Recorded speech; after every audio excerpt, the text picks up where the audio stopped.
Guys, welcome to സുസ്പോൺസ് blog. ഇന്ന് നിൽക്കുന്നത് നമ്മളൊരു വീടിൻ്റെ രണ്ടാം നിലയുടെ സിറ്റ് ഔട്ടിലാണ്. അപ്പോൾ സിറ്റ് ഔട്ടിൽ ഒരു കാഴ്ച കണ്ടു. ഞാൻ അത് എടുക്കാൻ വേണ്ടി വന്നതാണ്. ആ കാഴ്ച എന്തെന്ന് നിങ്ങൾക്ക് ഞാൻ പരിചയപ്പെടുത്തി തരാം. അതാണ് നമ്മുടെ ഇന്നത്തെ വീഡിയോ. നമുക്ക് നേരെ വീഡിയോ എടുക്കുക. വീഡിയോ ഇഷ്ടപ്പെട്ടാൽ ലൈക്ക് ചെയ്യുക, ഷെയർ ചെയ്യുക, സബ്സ്ക്രൈബ് ചെയ്യുക. നിങ്ങൾ അഭിപ്രായം നിർദ്ദേശം. അപ്പോൾ ഫ്രണ്ട്സ് വന്ന് നമ്മുടെ തേനീച്ച കോളനി തുണികൾക്കിടയിലും വന്ന് കയറിക്കൂടി. ഇതൊരു വീട്ടിൽ എന്നെ വിളിച്ചതാണ്. ആ വീട്ടിൽ ചെന്നപ്പോൾ തുണിയുടെ പഴയ തുണികൾ അട്ടി വെച്ചിരുന്നു. ആ അട്ടി വെച്ചിട്ടുള്ളൊക്കെ തേനീച്ച കോളനി കയറുന്നു ഇറങ്ങുന്നുണ്ട് പറഞ്ഞു. ചെന്ന് നോക്കുമ്പോൾ ഒരു അത്ര വലിയ പഴക്കമില്ലാത്ത പുതുതായിട്ട് വന്ന് കയറിയ തേനീച്ച കോളനിയാണ്. അത് ഈച്ചകളൊന്നുമില്ല.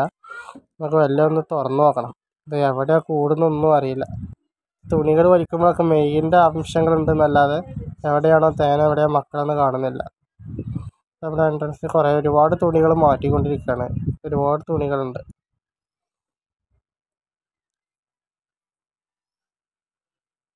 എവിടെയാണെന്നൊരു അറിവുമില്ല. തേനീച്ച തുണികൾ മാറ്റിക്കൊണ്ടതാണ്. ഓരോ തുണികൾ മാറ്റുമ്പോൾ മെയ്യിൻ്റെ അംശങ്ങളുണ്ട്. പക്ഷേ കൂട് ഏകദേശമൊക്കെ മനസ്സിലായി. ഇപ്പോൾ ആ തലേണയുടെ അടിയിലാണ് കൂട് നിൽക്കുന്നത്. ഈച്ചകൾ കുറച്ചുണ്ട്. ഈച്ചകൾ നല്ല രീതിയിൽ തന്നെ വൈലൻ്റായി തുടങ്ങുന്നുണ്ട്.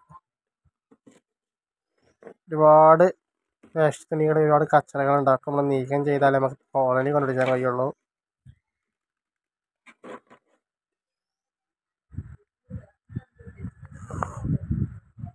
അപ്പോൾ കോളനി ഞാൻ കണ്ടു.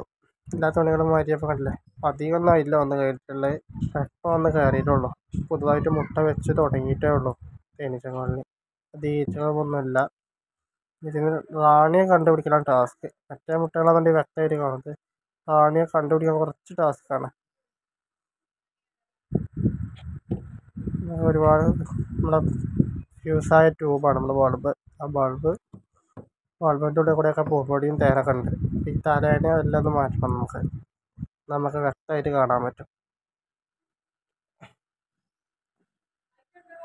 തലേണ മാറ്റിയപ്പോഴും അധികമൊന്നും കാണാനൊന്നും മാത്രമൊന്നുമില്ല. അടിയിലൊക്കെ കണ്ടതന്നെ ഉള്ളൂ.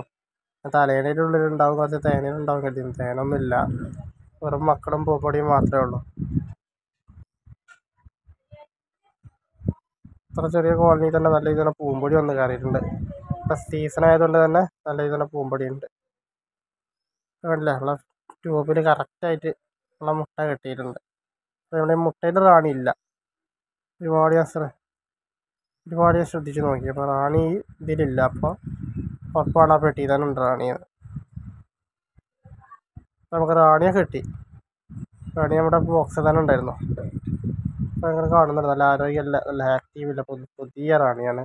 ഗെയിനി വന്നിറങ്ങി, ഗെയിനിയായി വിരിഞ്ഞ് റാണിയായി രൂപാന്തരപ്പെട്ട നല്ല ആരോഗ്യമുള്ള നല്ല ചുറുക്കുള്ള റാണിയാണ്. ഇനി നമുക്ക് സുഖമായിട്ട് നമ്മളെ കോളനി നമുക്ക് പിരിക്കാം. ഈ റാണി നഷ്ടപ്പെടാതെ നമ്മൾ ശ്രദ്ധിക്കണം. ഇനി ഓരോ പൂമ്പൊടിയും ഓരോ മുട്ടകളും ഓരോ തേങ്കട്ടകളും നമ്മളെ കോളനിയിൽ തന്നെ ഭദ്രമായിട്ട് വെച്ച് വെക്കണം. വളരെ ചെറിയ കൂടായതുകൊണ്ട് തന്നെ നമ്മളെല്ലാം ആ കൂടിലുണ്ടായിരുന്ന പരമാവധി മെയ്യും പരമാവധി സാധനങ്ങളും വെച്ച് കൊടുക്കണം. കുറച്ച് തേനുണ്ടായിരുന്നു. ആ കുറച്ച് തേന് ഞാൻ കഴിക്കുകയാണ് ചെയ്തത്. അതോടൊപ്പം സീസണായത് തേനും വല്ലാതെ ക്ഷാമമുണ്ടല്ലോ. പക്ഷെ പൂമ്പൊടിയും മുട്ടയൊക്കെ നമ്മൾ എല്ലാ മുട്ടകളും വെച്ചിട്ടുണ്ട്. ഈച്ചകൾ വളരെ കമ്മിയാണ്. അതുകൊണ്ട് തന്നെ നമ്മൾ ഇനി ഇതിൽ ചിലപ്പോൾ വേറെ കൂട്ടിൽ നിന്നും മുട്ടകൾ ആഡ് ചെയ്യേണ്ടി വരും. ഈച്ചകൾ വളരെ കമ്മിയാണ്. സെറ്റ് വിരിഞ്ഞ് വന്ന് കയറിയ ഒരു കോളനി ആയതുകൊണ്ട് തന്നെ ഈച്ചകൾ വളരെ ശക്തമല്ലാത്ത കോളനിയാണ്. അപ്പോൾ നമ്മൾ നിലവിലുണ്ടായിരുന്ന പെട്ടിയിലുള്ള ഈച്ചകൾ ആ പെട്ടിയിലേക്ക് തിരിച്ചു കയറാതാക്കാൻ വേണ്ടിയിട്ട് ആ പെട്ടി നമ്മൾ മറച്ചു വെച്ചിട്ടുണ്ട്.